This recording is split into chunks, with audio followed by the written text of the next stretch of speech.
அகில இந்திய அண்ணா திராவிட முன்னேற்றக் கழகம் தலைமையிலான கூட்டணியில் வருகின்ற சட்டமன்ற தேர்தலில் பாட்டாளி மக்கள் கட்சி இணைந்திருக்கிறது. இந்த தேர்தலில் ஒரு நல்ல கூட்டணி அமைப்பேன். அந்த நல்ல கூட்டணி வெற்றியை தரும். ஏனென்றால் இந்த மக்கள் என் பின்னாலே வந்த மக்கள்.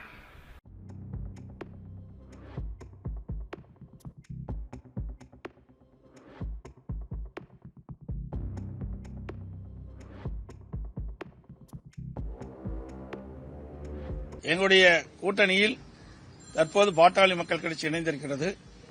இந்த தொகுதியினுடைய எண்ணிக்கை நாங்கள் முடிவு செய்துவிட்டோம். மற்றதெல்லாம் பின்பு அறிவிப்போம். அதிமுக தலைமையில் ஆன கூட்டணியில் நாங்கள் இணைந்திருக்கின்றோம். மிகப்பெரிய வெற்றியை நாங்கள் பார்க்க இருக்கின்றோம்.